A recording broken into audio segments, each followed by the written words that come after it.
Bird Magic. Written by Barbara Moore.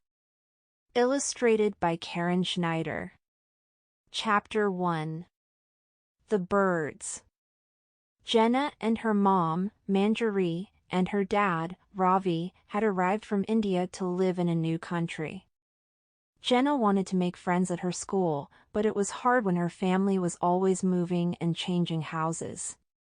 Her dad was a computer programmer and had worked in many parts of the world. He spoke English well, but Jenna and her mom did not. Jenna loved birds. She longed to tell this to her new classmates, William, Monica, and John. But she couldn't. Jenna knew the words in her own Indian language, but she didn't know the English words. She felt frustrated and angry, because she couldn't share her world with anyone. But she could share it with the birds. Jenna loved watching the birds fly and soar through the air and land on the green grass. She loved their soft, fluffy feathers and the way they tilted their tiny heads. Their eyes could see everything. She loved their dazzling colors and the way they chattered to each other. Most of all, she loved the birds in the tall aviary that her father built for her in their backyard. Jenna could walk into this giant bird cage. The aviary was full of finches of all varieties, tiny sparkling birds, in jewel-like colors. The birds were such good company. Jenna talked to the birds when she felt lonely. And the birds liked Jenna. They twittered and chirped and chattered whenever Jenna went into the aviary. They squeaked and squawked nervously when they saw Minnie, the cat. But Jenna knew that Minnie would not harm the birds. Chapter 2. The Journal. One day, Jenna walked home a different way from school. She came through the park, which was filled with unfamiliar flowers and trees. Jenna heard the sound of birds in the trees. She lifted her head, looked up into the blue sky, and saw many different birds. Jenna didn't know their names, but she rushed home to ask her parents how she could learn more about them. For her next birthday, her mom and dad gave her a magnificent book on birds. It was the best birthday present Jenna had ever received. There were huge color pictures of birds in the book. "Look at all these pictures," said Jenna, turning the pages slowly. Jenna could learn about where the birds lived, how big they were, their families and babies, and what they ate. Jenna looked at the pages, spellbound by the pictures and words. She couldn't understand all these words, but she decided to learn as much as she could. She longed to know more about these little creatures. But the book was too big for Jenna to carry to the park. How can I remember what all these birds look like? Jenna wondered. Then Jenna had a great idea. In her journal, she carefully drew pictures of the birds and colored them in with her crayons. As she filled in the drawings with the colors, she wrote notes about them in her Indian language. But she felt frustrated because she did not know the English names. She left spaces so that she could fill the names in later. No one knew about her journal.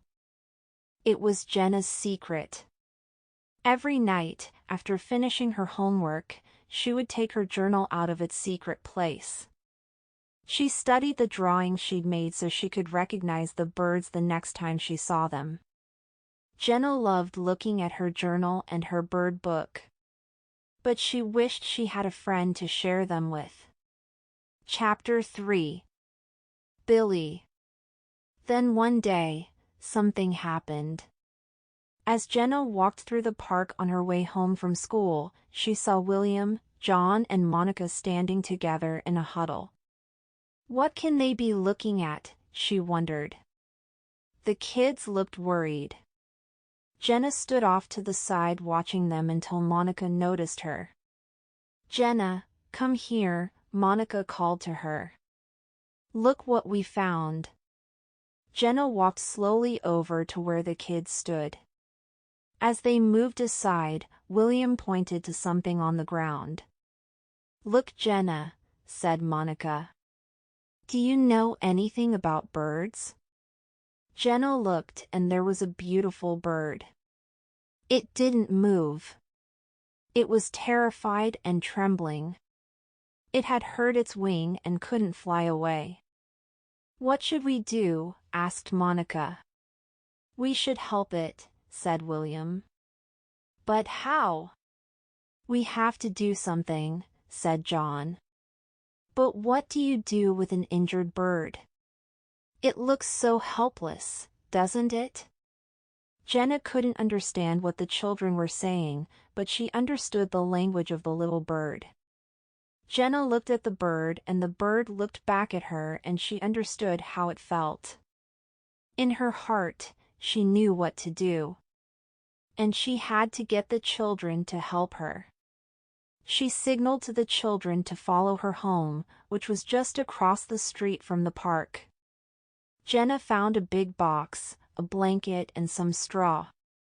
She gave the box to William and placed some straw in it, patting it carefully to make a little nest for the bird. On top of the straw, she placed the old blanket. Then she motioned again to the others to follow her back to the park where they had found the bird. Jenna carefully picked it up and placed it in the box. The bird trembled in its new home. "What a beautiful bird! What shall we call it?" asked Monica. "I'm not sure," said William. "Any ideas?" "Well," said John, "how about Billy?" "That's a cool name," said Monica. "Jenna, we'll call him Billy," explained Johan. "Billy," said Jenna, smiling. "Billy. That's it!"